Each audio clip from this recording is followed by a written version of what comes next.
എല്ലാവർക്കും മിടുക്കിയിലേക്ക് സ്വാഗതം. ഇന്ന് നമ്മൾ ചെയ്യുന്നത് വിഷു സ്പെഷ്യൽ വിഷുക്കട്ടയാണ്. തൃശ്ശൂരിൻ്റെ പല ഭാഗത്തും പലതരം കറികളോടൊപ്പമോ അല്ലെങ്കിൽ ശർക്കരപ്പാനിയോടൊപ്പമോ ആണ് വിഷുക്കട്ട കഴിക്കാറ്. ഞാൻ ഇന്ന് ഈ വീഡിയോയിൽ കാണിക്കുന്നത് വിഷുക്കട്ട എങ്ങനെ ഉണ്ടാക്കാമെന്നും അതിനോടൊപ്പം കഴിക്കുന്ന ഓലൻ കറിയുമാണ്. അപ്പോൾ നമുക്ക് വിഷുക്കട്ട ഉണ്ടാക്കാൻ തുടങ്ങാം. അതിനായി 2 കപ്പോളം ഉണക്കല്ലരി 2 മണിക്കൂറോളം വെള്ളത്തിൽ കുതിർത്ത് വെച്ചിരുന്നു. 5 കപ്പ് രണ്ടാം പാൽ എടുത്തിട്ടുണ്ട്. അതുപോലെ 2 കപ്പോളം ഒന്നാം പാൽ എടുത്തിട്ടുണ്ട്. പിന്നെ കുറച്ച് ചുവന്നുള്ളി അരിഞ്ഞതും നല്ല ജീരകം ചതച്ചതുമാണിത്. ഇനി നമുക്ക് അരി വേവിച്ചെടുക്കാം. ഒരു പാത്രത്തിൽ നമ്മൾ കുതിർത്ത് വെച്ച ഉണക്കലരി ചേർത്ത് കൊടുക്കാം. ഇതിലേക്ക് നേരത്തെ തയ്യാറാക്കി വെച്ച തേങ്ങയുടെ രണ്ടാം പാല് 5 കപ്പോളം ഉണ്ട്. അതും കൂടി ചേർത്ത് നമുക്ക് അരി നന്നായി വേവിക്കാം. ആവശ്യത്തിന് ഉപ്പും കൂടി ഇതിൽ ചേർത്ത് കൊടുക്കാം.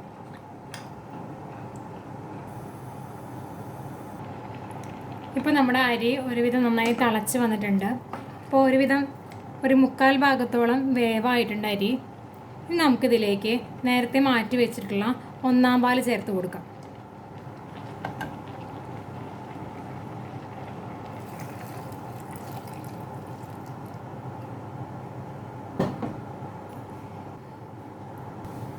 ഇനി നമുക്ക് ഇതിലെ ഒന്നാം പാൽ നന്നായി വറ്റി വരുന്നത് വരെ വെയിറ്റ് ചെയ്യാം.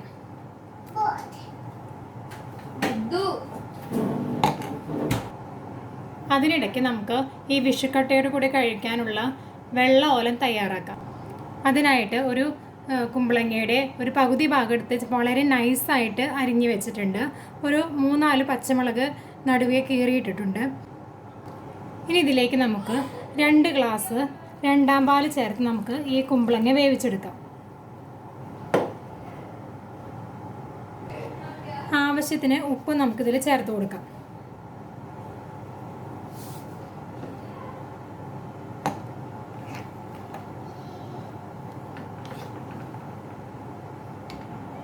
ഇനി നമുക്ക് ഈ 1/2 കപ്പ് തേങ്ങ ചിരകിയതും ചെറിയ ഉള്ളിയും നല്ല ജീരകവും ചേർത്ത് ജസ്റ്റ് ഒന്ന് മിക്സിയിൽ ഒന്ന് കറക്കിയെടുക്കാം.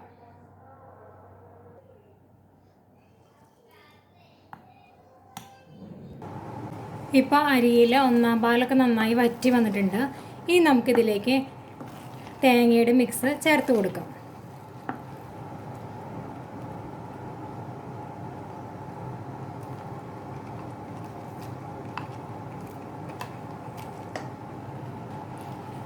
ഇനി ഇത് നന്നായിട്ട് നമുക്ക് യോജിപ്പിച്ചെടുക്കാം.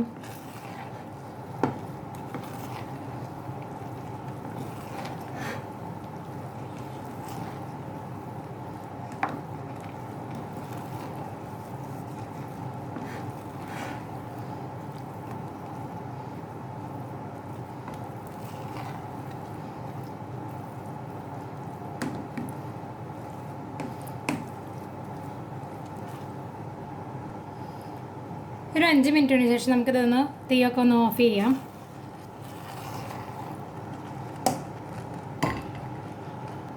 ഇപ്പോൾ നമ്മുടെ വിഷുക്കട്ട റെഡി ആയിട്ടുണ്ട്. ഇനി നമുക്കിതൊരു സ്റ്റീൽ പാത്രത്തിൽ എണ്ണ തേച്ചതിന് ശേഷം നമുക്ക് അതിൽ നിന്ന് പരത്തി വെച്ച് കൊടുക്കാം. നമുക്കൊരു സ്റ്റീൽ പാത്രത്തിൽ കുറച്ച് നെയ്യ് തടവി കൊടുക്കാം.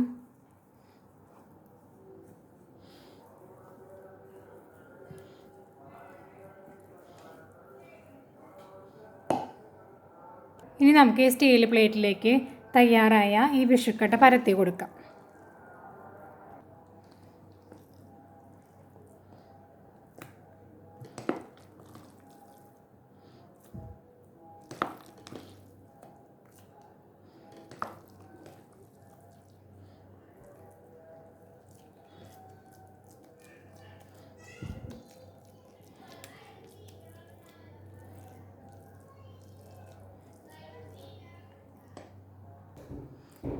ഇപ്പോൾ നമ്മുടെ വിഷുക്കട്ട റെഡി ആയിട്ടുണ്ട്. ഇനി നമുക്ക് ഇതിൻ്റെ കൂടെ കഴിക്കാനുള്ള ഓലൻ കൂടി തയ്യാറാക്കാം.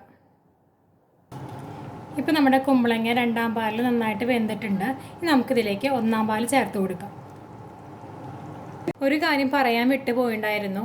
ഈ കുമ്പളങ്ങ വേവിക്കുന്നതിൻ്റെ കൂടെ ഒരു 3-4 ചെറിയ ചുവന്നുള്ളി കൂടി അരിഞ്ഞ് വേവിച്ചിരുന്നു. ഇപ്പോൾ നമ്മുടെ കുമ്പളങ്ങ നന്നായിട്ട് വെന്ത് വന്നിട്ടുണ്ട്. ഇനി നമുക്കിതിലേക്ക് 1 പാൽ ചേർത്ത് കൊടുക്കാം.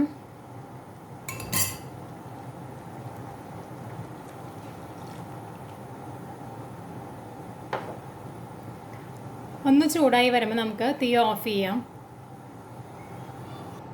ഇനി ഇതിലേക്ക് ഒരു വലിയ ടീസ്പൂൺ പച്ച വെളിച്ചെണ്ണ ചേർത്ത് കൊടുക്കാം.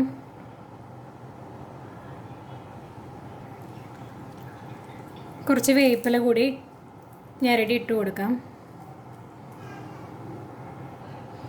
ഇപ്പോൾ നമ്മുടെ വെളുത്ത ഓലൻ കറി കൂടി റെഡി ആയിട്ടുണ്ട്. ഇനി നമുക്കിത് വിഷുക്കട്ടയോട് കൂടി സെർവ് ചെയ്യാം. ഇപ്പോൾ നമ്മുടെ വിഷുക്കട്ട നന്നായിട്ട് ചൂടാറിയിട്ട് ഇനി നമുക്കിതൊരു പാത്രത്തിലേക്ക് ഇട്ടിട്ട് അത് ചെറിയ പീസുകളാക്കി കട്ട് ചെയ്തെടുക്കാം. എല്ലാവർക്കും ഹൃദയം നിറഞ്ഞ വിഷു ആശംസകൾ.